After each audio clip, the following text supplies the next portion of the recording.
It was raining very late at night, and Nneka was walking out of the party staggering. She had consumed a lot of alcohol and couldn't get hold of herself. Just as the rain poured down heavily, she spotted a cab parked on the road from a distance. As she approached the cab, she heard some footsteps walking towards her from the back. "Who is that?" she called out as she turned, but she couldn't see anyone. Her heart raced just like the beats of the music at the party, so she hurried towards the cab. Just as she was approaching the cab, the sound of the steps became louder. She was too scared to turn back, so she kept running. As she approached the cab, she signified the taxi man with her hands raised up. Suddenly, a tall, huge man grabbed her hands and held her mouth. Nneka struggled, but due to the alcohol she consumed, she couldn't break free.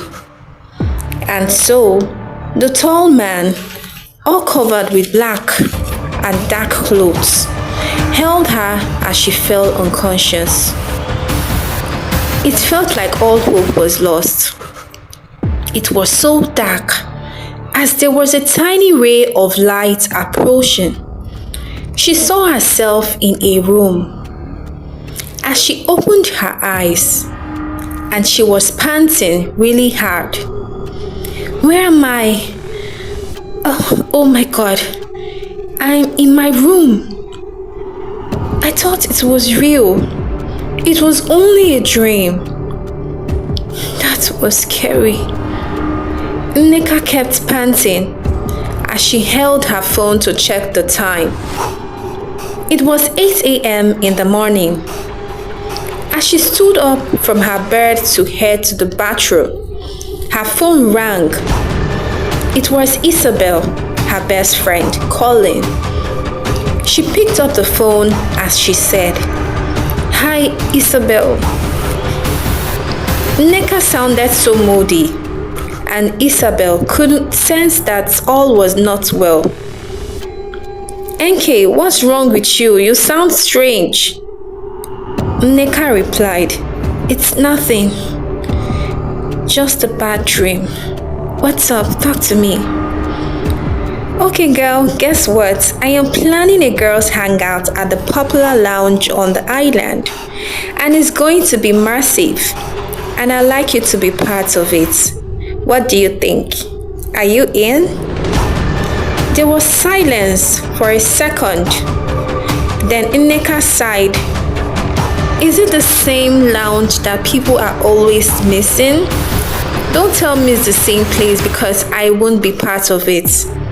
"Come on, girl, those are just rumors," Isabel called out. "Besides, there's going to be a ride to take us all home afterwards, so you don't need to worry." "Isabel, I don't want to be part of it. Count me out," Nneka called out loud. After much persuasion, Nneka accepted to go out with Isabel for the girls' hangout. As the day progressed, getting close to the set date for the outing, Nneka kept having strange flashbacks from her dream.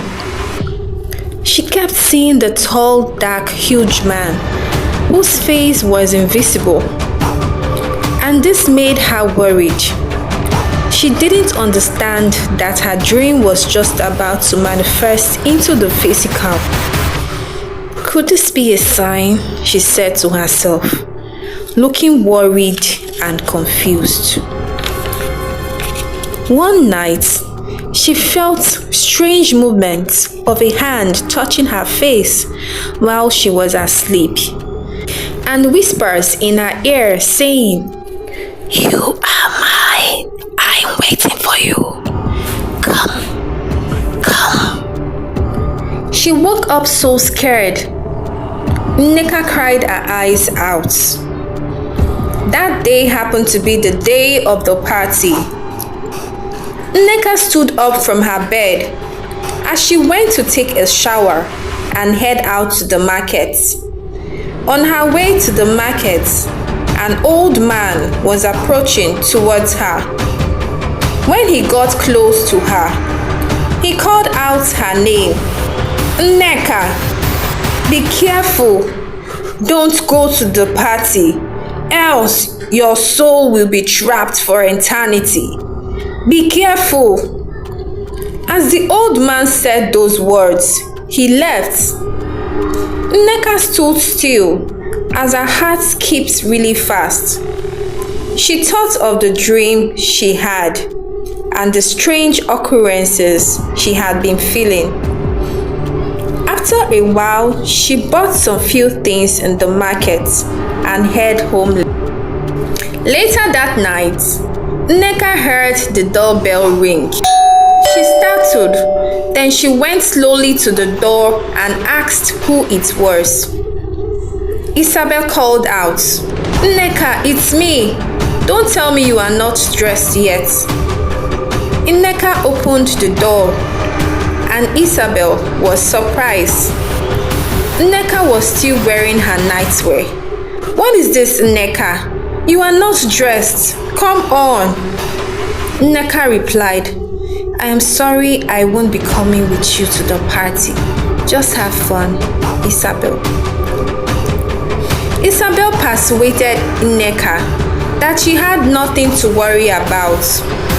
After much persuasion and conviction, Nneka agreed to follow Isabel to the party, so they head to the cab that Isabel already booked.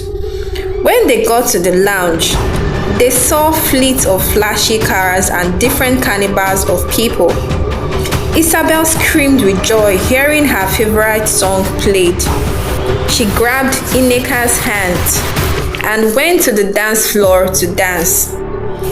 Nneka suddenly forgot all the warnings that the old man had told her, and she kept dancing.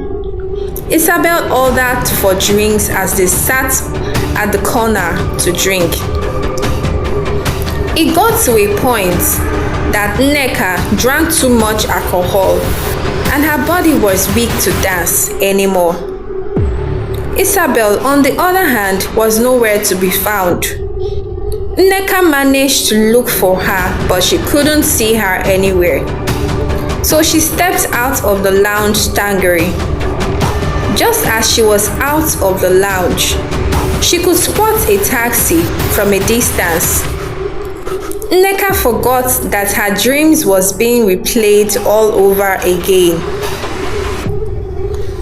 It was raining heavily that night. As she walked forward, she saw a taxi parked at a distance. Suddenly, she heard a sound of footsteps and looked back, saying, "Who is that?" She looked, but she couldn't see anyone at her back. Her heart raced fast as she was so scared. So she ran as fast as she could towards the cab. The sound of the steps became louder. She was too scared to turn back, so she kept running. As she approached the cab, she signified the taxi man by raising her hands up. And just as the dream played, a tall, huge man grabbed her hands and held her mouth. Nneka struggled, but due to the alcohol she consumed, she couldn't break free, and suddenly she fell unconscious. And everywhere went black. But this time, in reality, when she regained consciousness, she found herself in a void of darkness. The dark, huge man appeared to her, but she couldn't see his face. He seemed so dark, like a shadow, nothing like a human, more like an invisible man. "You are mine now, and soon you will be trapped in the spirit world forever," the invisible man altered. Nneka's heart raced as she realized that she had been trapped. She had to think fast and come up with a plan. Will Nneka escape from the invisible man's trap? Do you think her friend Isabel was behind this, as she suddenly disappeared? Could there be a connection with Isabel and the invisible man? We will find out these answers in the next episode. Thank you for watching, and don't forget to subscribe to our channel so you can receive notifications when a new video is being uploaded. Please also share this story with your loved ones. And if you enjoyed this story, thank you for watching. Until then, I'll see you all in my next story.